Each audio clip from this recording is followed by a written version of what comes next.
El tranquilo paisaje de la provincia de Lam Dong, el territorio colonial francés de la Cochinchina, 1938.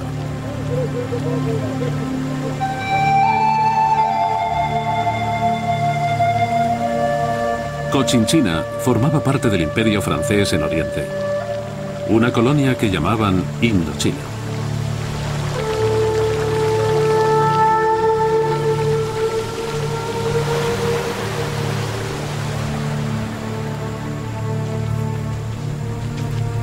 Indochina estaba formada por Laos y Camboya al oeste y los territorios orientales de Tonkin, Annam y Cochinchina, el antiguo reino de Vietnam.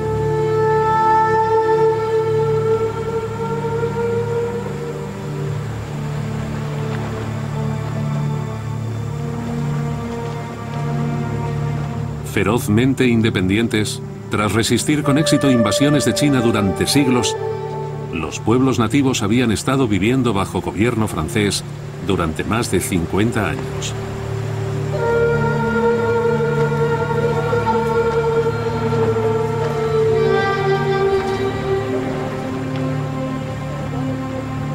Ocultos bajo la eterna serenidad de su paisaje, esos aparentemente plácidos habitantes organizaban potentes movimientos de independencia.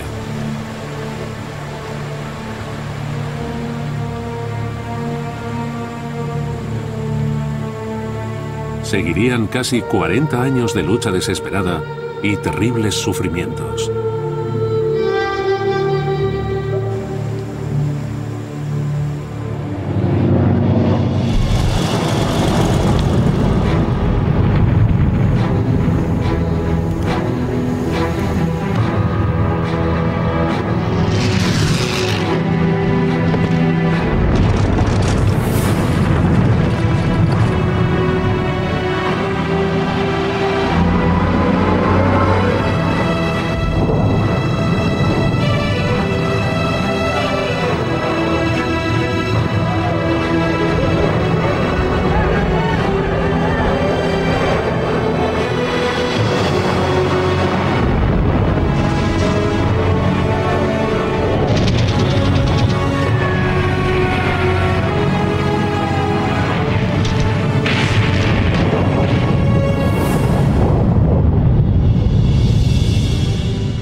Utilizando relatos de primera mano y metraje previamente inédito, rodado totalmente en color,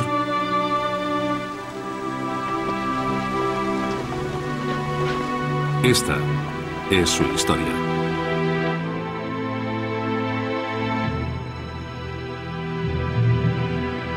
Indochina, la guerra de un pueblo.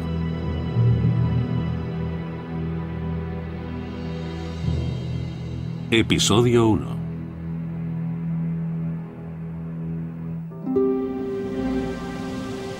La frontera noroeste. La puerta a Asia. 1937.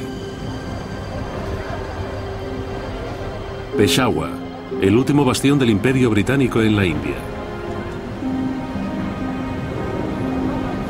Como parte de su Grand Tour, los aventureros y los cineastas aficionados Edward de Rothschild y Peter Treharne viajaban por las vastas y antiguas tierras de Asia.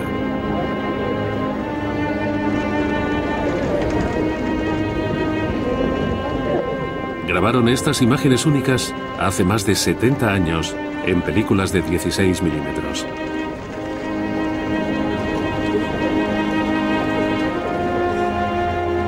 No se han emitido nunca.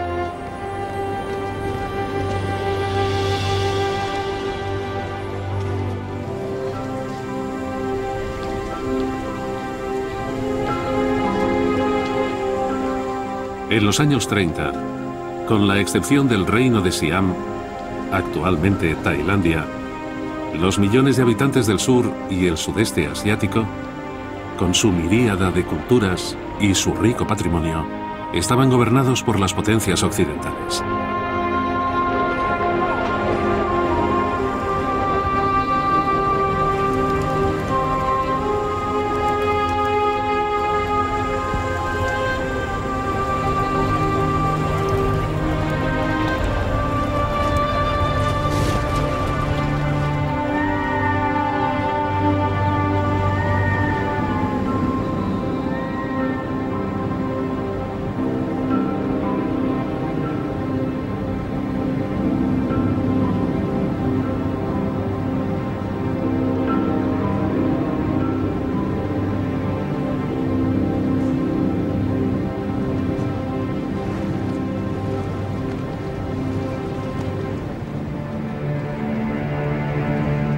Los británicos dominaban la India, Birmania, Malasia y Singapur. Estados Unidos gobernaba las Filipinas. Los holandeses tenían las Antillas y los franceses Indochina.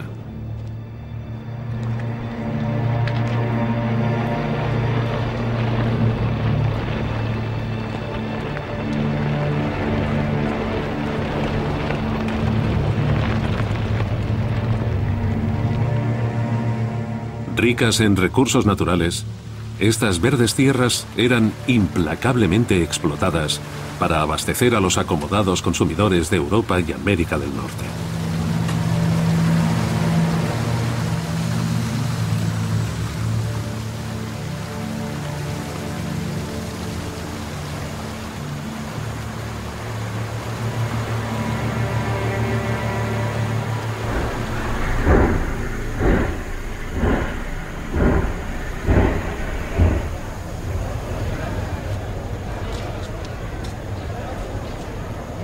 Sin embargo, salvo unos pocos escogidos, los habitantes de la zona recibían pocas recompensas.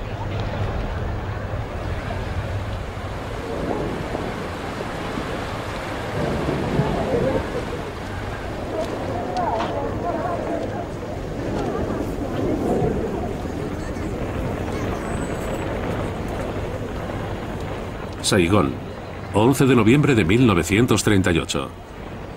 El 20º aniversario del Día del Armisticio. Las fuerzas coloniales francesas desfilaban para honrar a los muertos de la Gran Guerra. Solo habían pasado 2 décadas desde el final de una guerra que se suponía que debía poner fin a todas las guerras, durante la cual los franceses habían sufrido más de 4 millones de bajas. Un periodista de Saigón, Nguyen Lac Ngoc, lo vio. Las tropas estaban impresionantes con sus bonitos uniformes. Las armas y las medallas brillaban con la luz del sol. Hubo muchos vítores, pero la mayor parte de la gente de allí tenía mucho que ganar con la ocupación francesa. En el campo, las cosas eran diferentes. En menos de un año, el mundo se vería nuevamente inmerso en un conflicto global. Nos dijeron que la guerra iba a estallar en Europa.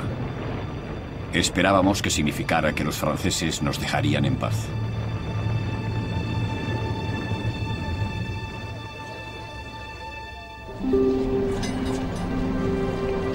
Saigón tenía todas las comodidades de la buena vida colonial. Pero las autoridades francesas trataban mal a los disidentes. Ngo Vinh Long, criado en el delta del Mekong, en el sur del país, recuerda su infancia bajo el yugo francés. Los franceses hacían patrullas de rutina y mataban a muchos vietnamitas. Lanzaban los cadáveres al río. Cada vez que iba a coger agua veía cadáveres flotando. Odiaba a los franceses. Mi padre decía que no debíamos odiar a los franceses, solo la política colonial francesa. Los remotos pueblos de las montañas y las junglas eran fértiles campos de reclutamiento para la causa nacionalista.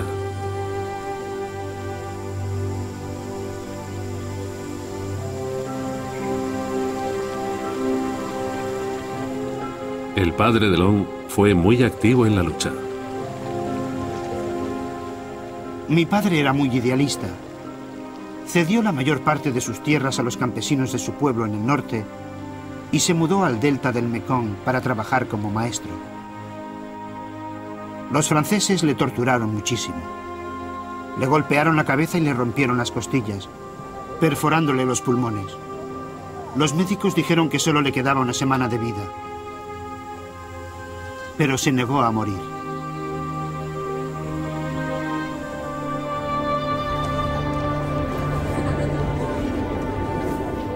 El nacionalismo también estaba extendido entre los intelectuales y las personas políticamente activas de los pueblos y ciudades. Nguyen Lac Ngoc. A muchos de nosotros nos gustaba el estilo de vida francés, y algunas partes de Saigón eran muy bonitas, pero eran gobernantes extranjeros. Muchos de ellos eran buena gente, pero otros nos trataban como animales.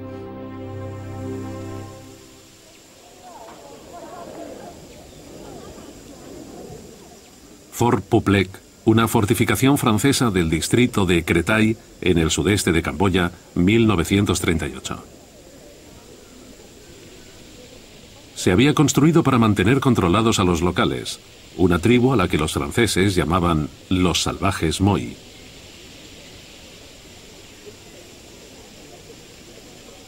Las potencias coloniales occidentales propugnaban las virtudes de la democracia liberal.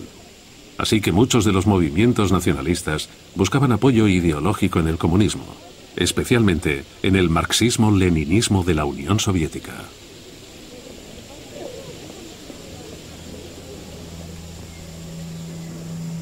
El líder del Partido Comunista de Indochina era un exiliado vietnamita de 48 años. Se llamaba Ho Chi Minh. El documentalista soviético Roman Karmen les filmó a él y a sus partidarios en 1954. En un discurso durante la fundación del Partido Comunista de Indochina, Ho Chi Minh dijo: pronto estallará la Segunda Guerra Mundial. Cuando eso ocurra, los imperialistas franceses conducirán a nuestro pueblo a un matadero aún más horrible. Sin embargo, su bárbara opresión y su implacable explotación han despertado a nuestros compatriotas. Por todas partes, las masas se alzan para oponerse a los imperialistas franceses.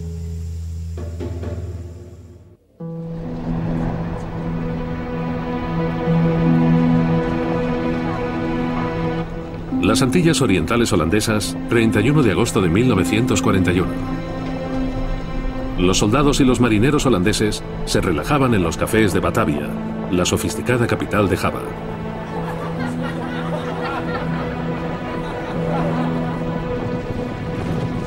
Pero no todo era lo que parecía. Las tropas holandesas desfilaban desafiantes, pese a que su patria había caído ante el ejército alemán. Los nazis arrasaban Europa. Japón había ocupado grandes partes de China y sus fuerzas imperiales se agrupaban para lanzar un enorme ataque sobre el Pacífico y el sudeste asiático. El mundo nunca volvería a ser el mismo.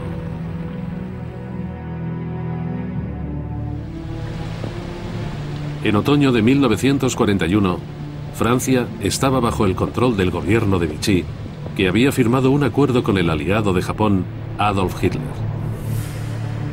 Tras algunas diferencias iniciales, las autoridades francesas de Indochina accedieron a permitir que el ejército japonés se moviese libremente por la colonia. La gente de Indochina pasó a tener dos amos: la Francia de Vichy y el Japón imperial.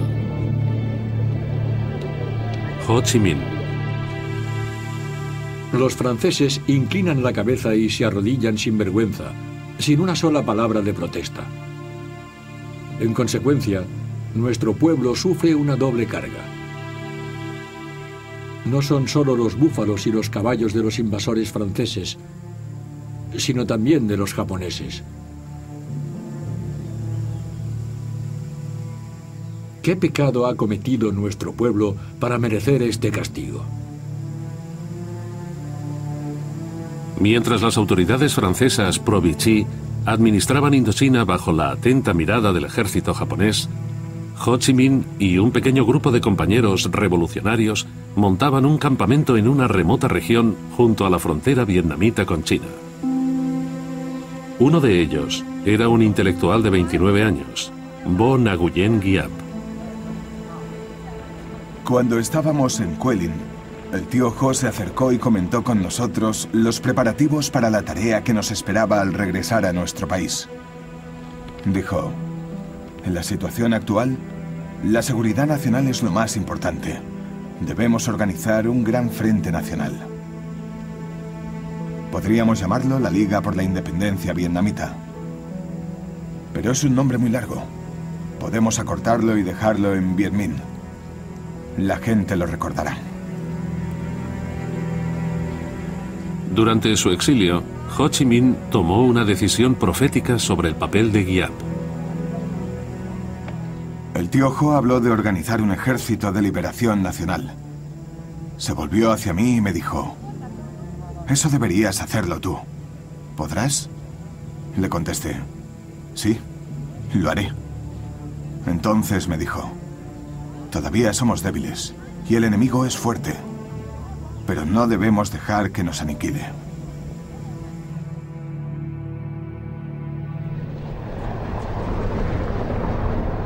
En 1942, tras el ataque japonés a Pearl Harbor, las únicas partes de Asia y el Pacífico que no estaban bajo control japonés eran el bastión británico de la India y el territorio chino controlado por los nacionalistas chinos anticomunistas de Chiang Kai-shek.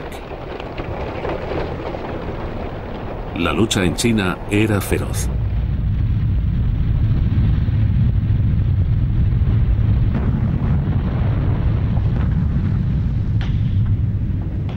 El 13 de agosto de 1942. Chongqing, China Central. Un bombardeo diurno de la Fuerza Aérea Japonesa.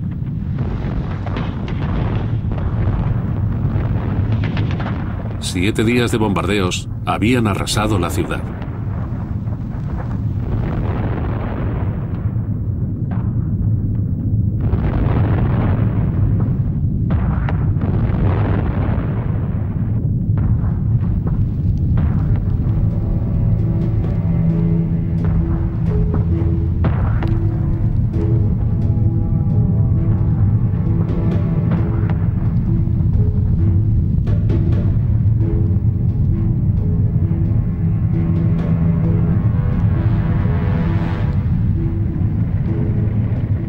Birmania se había convertido en el campo de batalla crucial del continente asiático.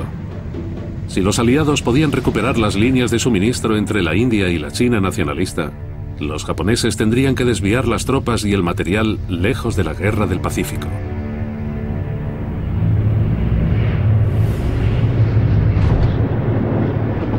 Las fuerzas británicas y estadounidenses utilizaron técnicas bélicas poco convencionales tras las líneas japonesas. Entraron en contacto con las tribus de la zona y las organizaron para luchar contra los japoneses.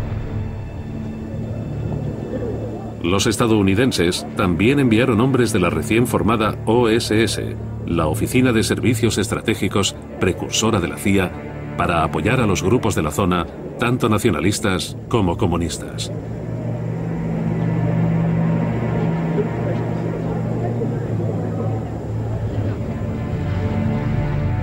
A cambio de información, un grupo de la OSS, cuyo nombre en código era el Equipo del Ciervo, proporcionó al Viet Minh de Ho Chi Minh armas y entrenamiento.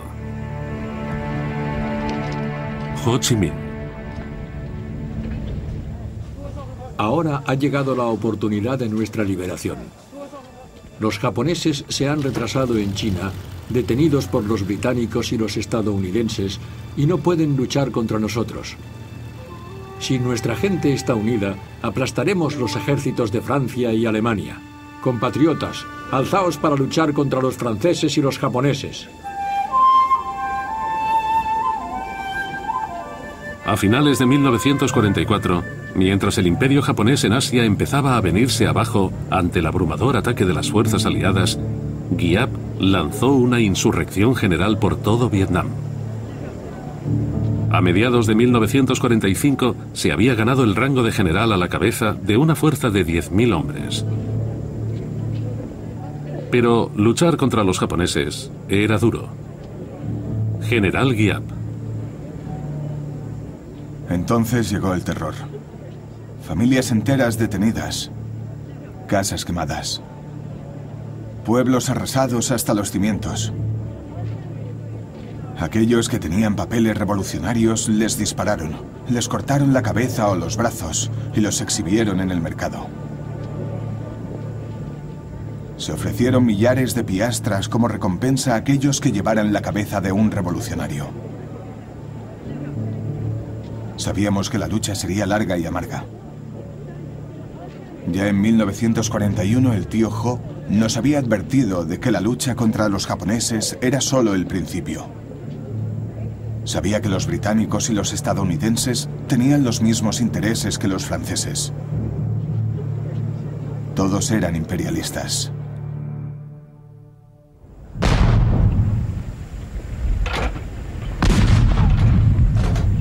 Un campo de entrenamiento de la OSS en Birmania hacia el final de la guerra. Los acontecimientos se desarrollaban muy rápidamente en Asia. La predicción de Ho Chi Minh fue acertada. En marzo de 1945, el ejército japonés derrocó a los franceses y les sustituyó con un gobierno de paja de Bao Dai, el emperador de Annam.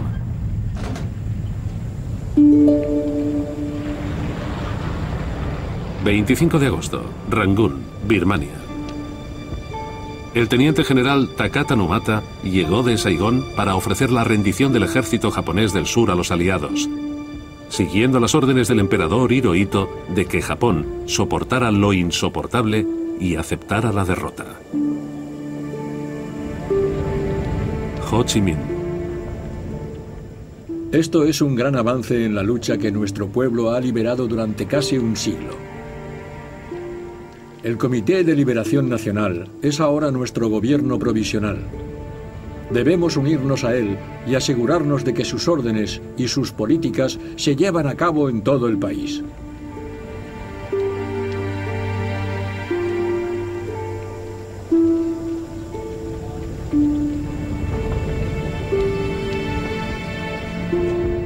Mientras el Viet Minh se posicionaba para hacerse con el control del país, llegaron las tropas aliadas.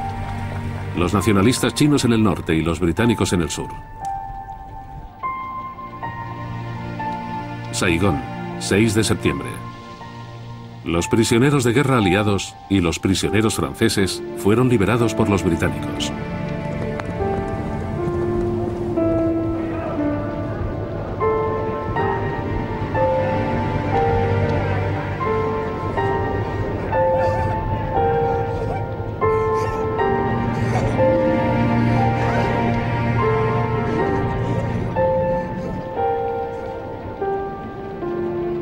El general Gracie, comandante de las fuerzas británicas, permitió que los japoneses conservasen sus armas para ayudarle a mantener el orden.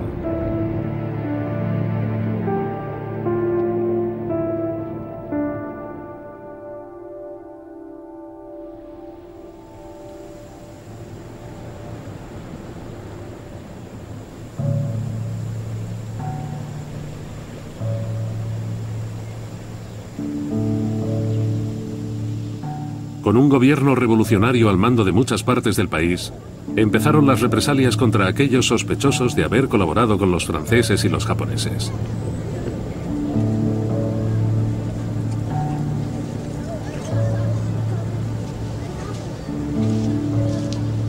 Nguyen Xuan Phong, que más tarde se convertiría en diplomático, describe lo que le ocurrió a su familia.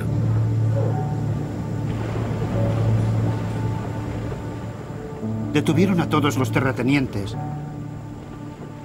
a cualquiera que hubiera tenido algún cargo bajo el gobierno francés. Mi abuelo fue a la cárcel porque era jefe de un poblado. Por suerte, mi tío había ido a la escuela con el líder del Viet Minh y fue a verle. Le dijo: ¿por qué has metido a mi padre en la cárcel? Es inofensivo, no ha hecho nada cruel. Así que le liberaron después de unos días. El abuelo de Phong fue uno de los afortunados. Muchos murieron porque el Viet Minh se ocupaba implacablemente de aquellos a los que tildaba de colaboradores. Por primera vez, los vietnamitas luchaban contra los vietnamitas. La independencia fue fugaz. En unos meses, con apoyo de los británicos y los estadounidenses, las fuerzas francesas regresaron y tomaron el control en el sur, mientras desarmaban al Viet Minh.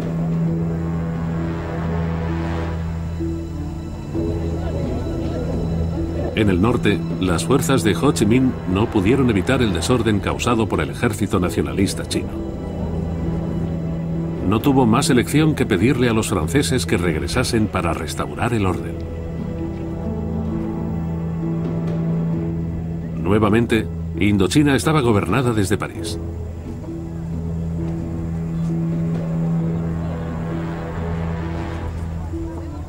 Aunque los estadounidenses sentían simpatía por la causa del nacionalismo vietnamita, la grieta ideológica posterior a la guerra entre las democracias occidentales y el comunismo de la Unión Soviética condenó al fracaso el gobierno revolucionario de Ho Chi Minh.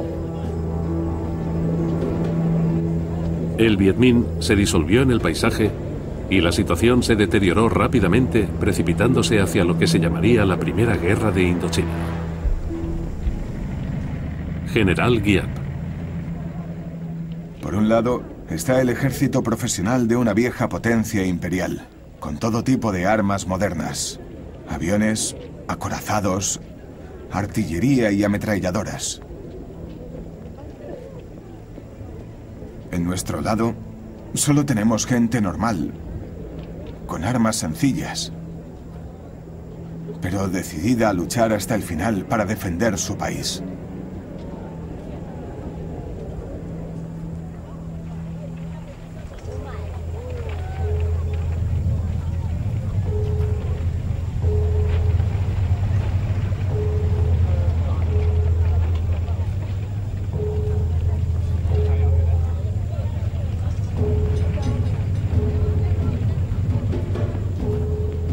Aparentemente, la vida colonial empezó a ser similar a la comodidad de antes de la guerra para los residentes franceses.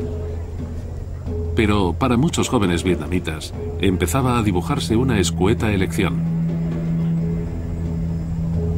Nguyen Xuan Phong vivía en Saigón. Queríamos quitarnos de encima el gobierno francés. Disfrutábamos el estilo de vida que nos ofrecían, pero no nos gustaba tenerles por encima. A finales de los años 40 había una agitación en las escuelas vietnamitas. Los estudiantes hacían circular fotografías de Ho Chi Minh junto a Lenin y Marx. Yo era uno de ellos y me pillaron. Llamaron a mi padre y me expulsaron. Me llevó a casa y me dio una paliza. ¿Por qué haces esas cosas? No hagas esas cosas. De algún modo consiguió que me readmitieran en la escuela. Pero mis tíos se fueron al norte y se unieron al Viet Minh. Se quedaron allí, pero se mantuvieron en contacto con la familia. Ellos estaban allí, pero nosotros estábamos en el sur. Así que cada uno tenía su propio estilo de vida. La mayor parte de nosotros no escogimos conscientemente. Te veías atrapado en una determinada situación y te quedabas ahí, respondiendo a las circunstancias.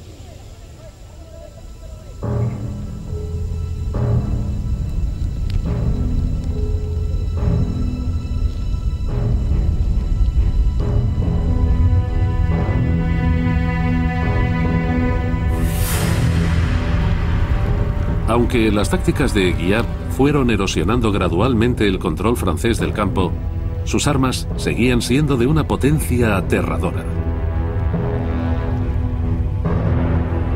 Ngo Van Chu, oficial del Viet Minh en la batalla de Vinh Yen, 17 de enero de 1951. Nuestra división había ido al ataque desde esa mañana. Estábamos formando un grupo de 10 batallones de élite que debían poder tomar Vinh Yen antes del día siguiente. Entonces, oí un ruido en el cielo. Aparecieron unos pájaros extraños, cada vez más grandes.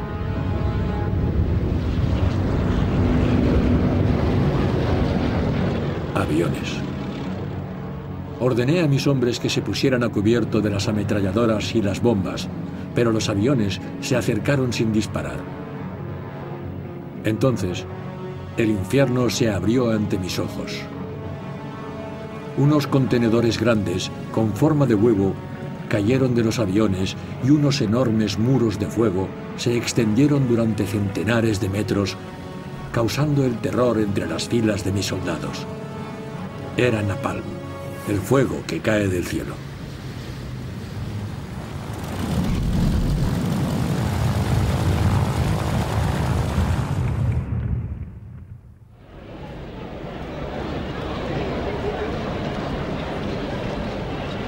En 1951, 100.000 vietnamitas luchaban con las fuerzas francesas contra el Viet Minh.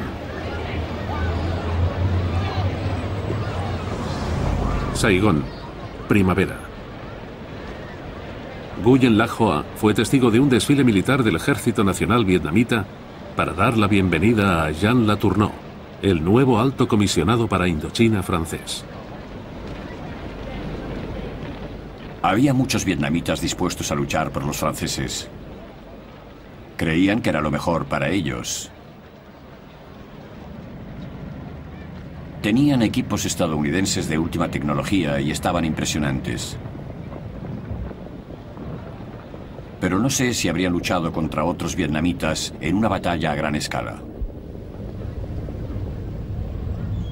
El ejército vietnamita formaba parte de un grupo de fuerzas francesas que incluía a los legionarios, los paracaidistas, más de 40.000 tropas africanas y norafricanas y casi 20.000 oficiales franceses.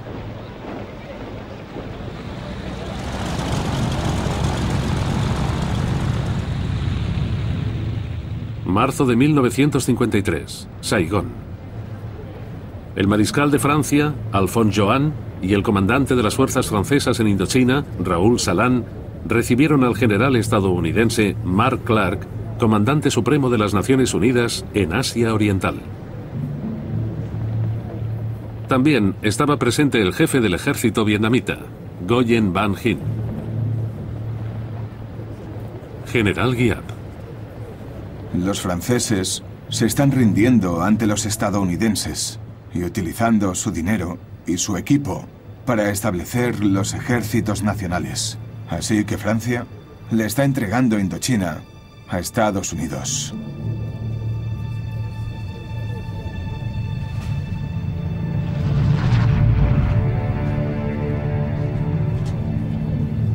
Estados Unidos financiaba el 80% del esfuerzo de guerra francés. Los recursos del Viet Minh llegaban directamente desde la Unión Soviética y el nuevo régimen comunista chino de Mao Zedong.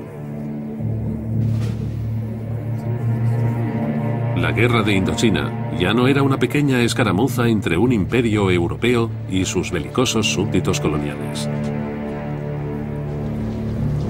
Se estaba convirtiendo en un campo de batalla global.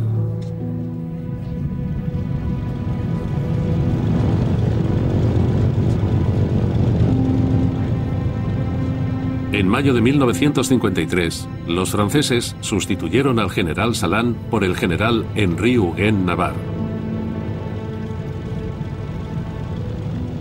Inmediatamente, este tomó una decisión trascendental: crear una gran posición defensiva en el noroeste de Vietnam, cerca de la frontera con Laos.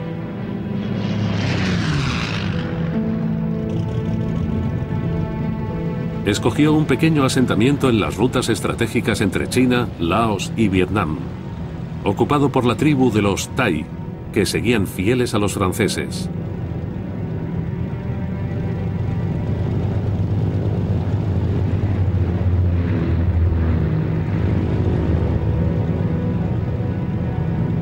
Se llamaba Dien Bien Phu. Navarre ordenó que llevasen en avión a una gran fuerza desde la base aérea de Salam, en Hanoi, y Gat Ba, en Haiphong. El oficial del Viet Minh, Ngo Van Chieu, observó el aterrizaje de las fuerzas francesas.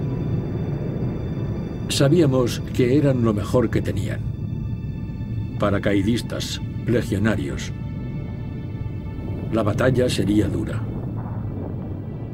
Me di cuenta de que en Dien Bien Phu nos elevaríamos o caeríamos. Los bombarderos B-26 proporcionados por Estados Unidos lanzaban napalm sobre las posiciones enemigas. La guarnición francesa estaba superada 4-1 por un ejército del Viet Minh de 50.000 hombres que la tenía totalmente rodeada. General Giap, a finales de noviembre de 1953.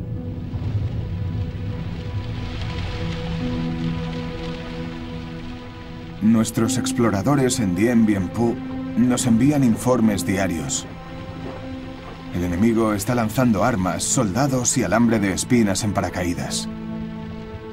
Están reparando laboriosamente la vieja pista aérea japonesa. Los generales franceses han anunciado: esto no es un ataque. Hemos tomado este lugar y pretendemos quedarnos. Que así sea.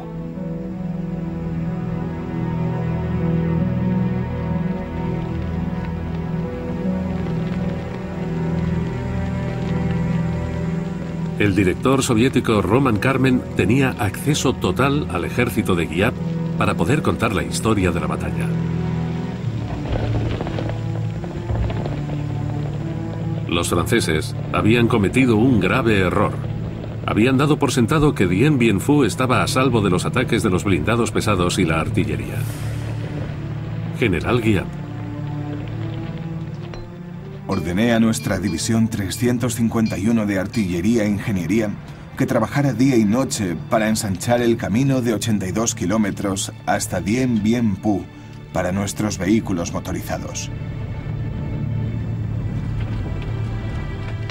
Después construyeron una pista de 15 kilómetros a través de las montañas para que pudiésemos llevar nuestra artillería al frente a mano.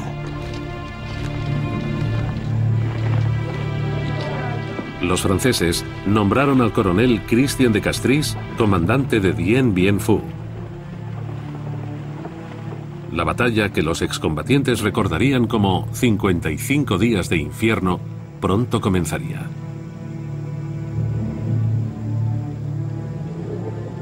No habría cuartel, pero nadie lo pediría.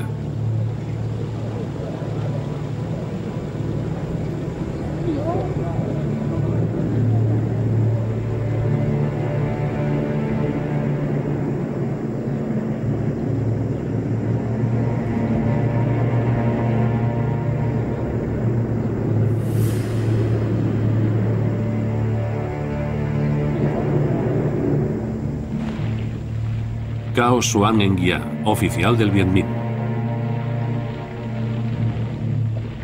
Nos llevó unos 45 días. Avanzábamos durante la noche y descansábamos durante el día. A veces dormíamos junto a la carretera y cavábamos trincheras contra los ataques aéreos enemigos. El capitán del Viet Minh, Tren Van Gogh. Los franceses eran físicamente más grandes y tenían muchas armas. Pero nosotros teníamos algo que podíamos usar contra ellos: nuestro valor. Estábamos decididos a luchar hasta el final porque habían venido a robarnos la tierra. 13 de marzo de 1954. Empezaba el asalto sobre el bastión francés de Dien Bien Phu. General Giap.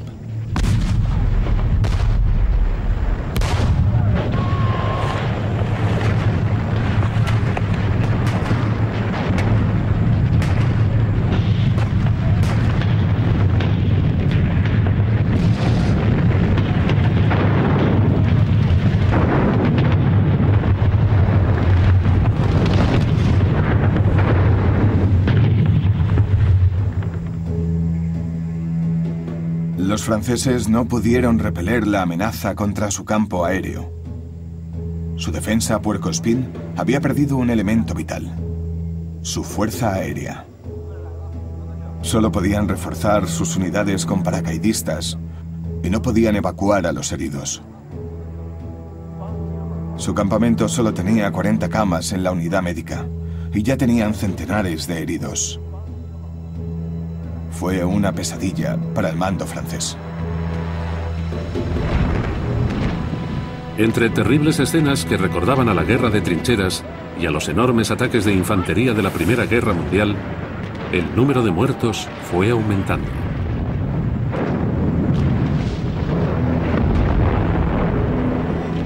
Hubo incontables acciones heroicas en ambos bandos, y la batalla de Dien Bien Phu se convirtió en parte del folclore militar.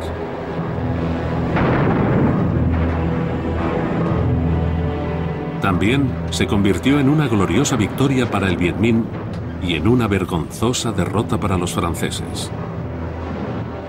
La resistencia francesa terminó el 7 de mayo. Guiap ordenó un ataque de infantería a gran escala.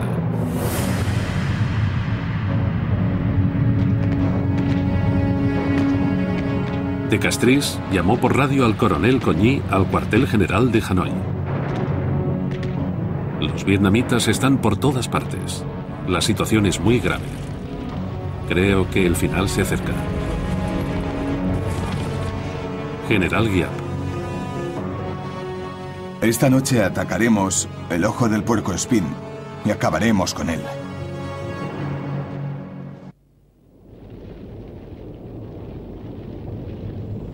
Por la tarde, Guiap recibió noticias de su división 312.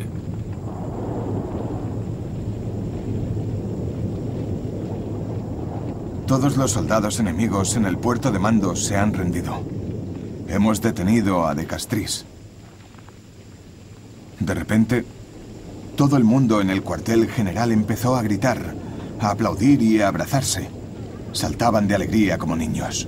Algunos lloraban, otros se quedaron con la boca abierta. Algunos empalidecieron por la conmoción.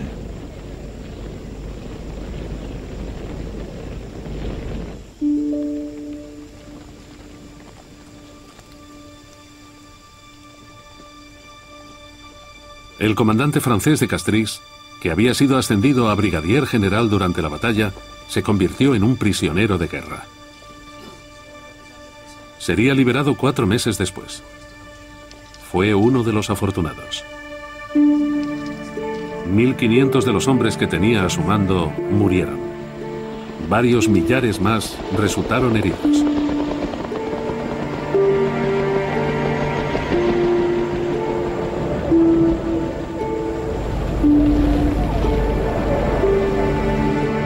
La Cruz Roja evacuó a unos afortunados centenares de prisioneros de los 10.000 del Viet Minh.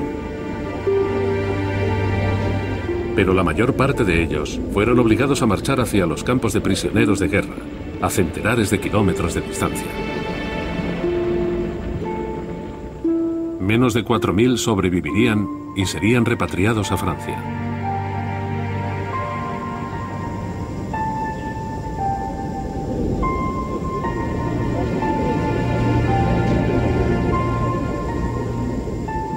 Las bajas del Viet Minh fueron 15.000 heridos y 8.000 muertos.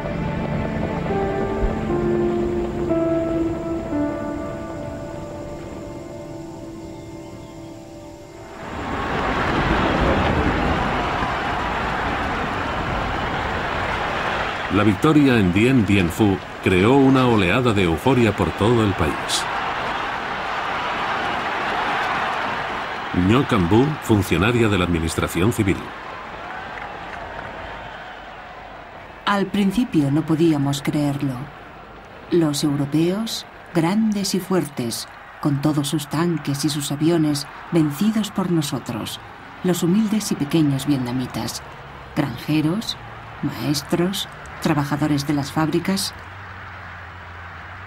Estábamos muy orgullosos.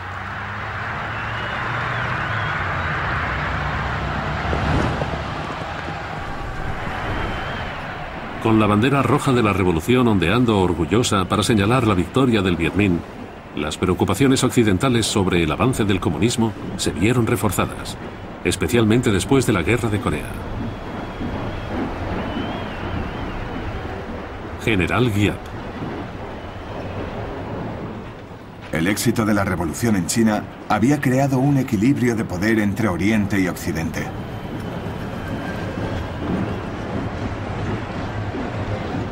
La guerra en la península de Corea fue una demostración de ese nuevo orden mundial.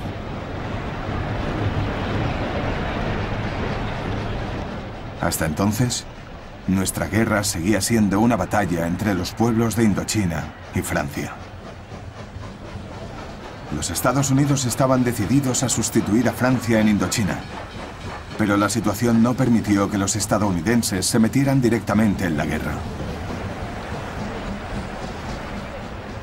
Si lo hacían, podía haber una segunda guerra de Corea en la que no tenían garantías de victoria y no sería fácil para ellos conseguir aliados, exhaustos tras la guerra coreana.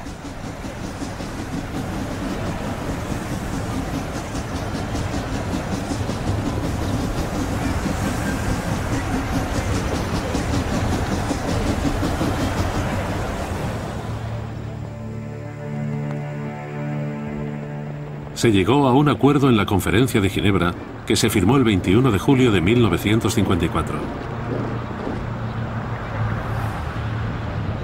Debía haber un alto el fuego inmediato. Habría una división temporal de fuerzas francesas y del Viet Minh en el paralelo 17. Se celebrarían elecciones para unificar Vietnam al cabo de 2 años. Se confirmó la independencia de Laos y Camboya.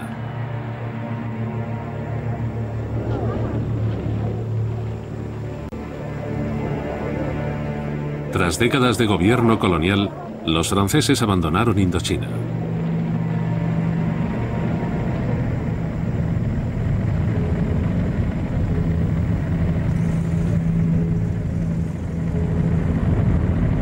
Ambos bandos del conflicto de Vietnam estaban decepcionados, pero prevaleció el pragmatismo político. General Giap. Necesitábamos una época de paz. Necesitábamos una zona con una capital, un puerto y un aeropuerto para consolidar los frutos de nuestra revolución y para preparar a nuestras fuerzas para luchar por la independencia total y la unidad en el futuro. Estados Unidos apoyó el nombramiento de Ngo Dinh Diem como gobernador del nuevo Vietnam del Sur. Diem se hizo con el control del ejército colonial francés, el Ejército de la República de Vietnam, el ARVN.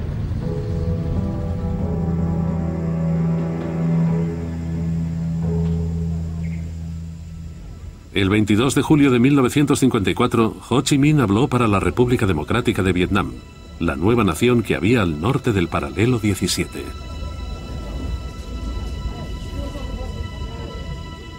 Hemos conseguido muchas victorias gloriosas. Hemos conseguido esta gloriosa victoria. El gobierno francés ha reconocido la soberanía de nuestra nación y sus tropas se marcharán de nuestro país. A partir de ahora, debemos concentrar todos nuestros esfuerzos en la lucha para conseguir la unidad y la independencia completa de todo nuestro país.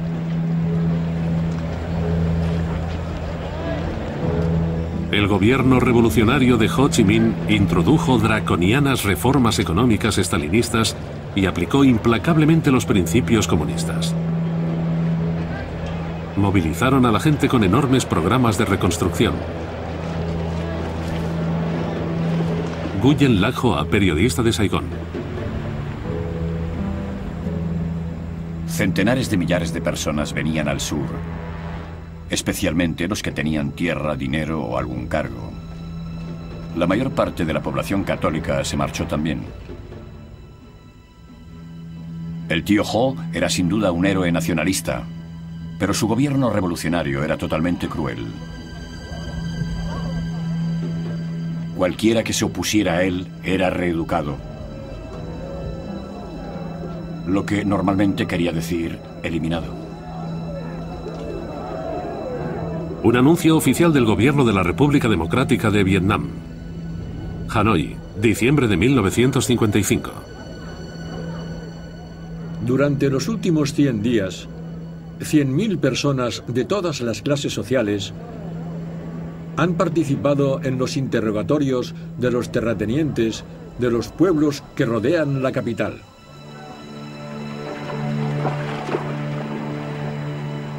El sur también sufría agitación social y violencia generalizadas.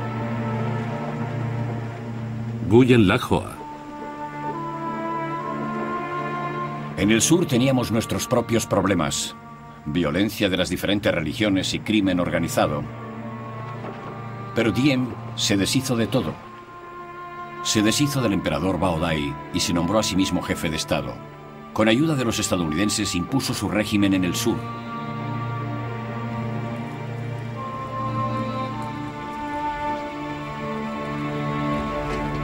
Pronto fue evidente que las elecciones acordadas en Ginebra nunca tendrían lugar y que la división de Vietnam en el paralelo 17 sería permanente.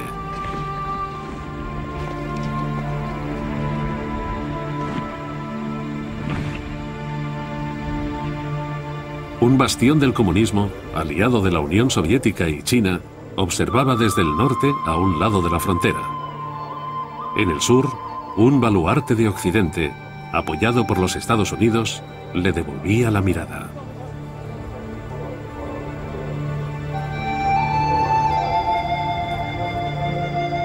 Pasarían 20 años de sufrimiento y muerte antes de que el enfrentamiento, que pronto arrastraría al pueblo de Vietnam, llegara a su fin.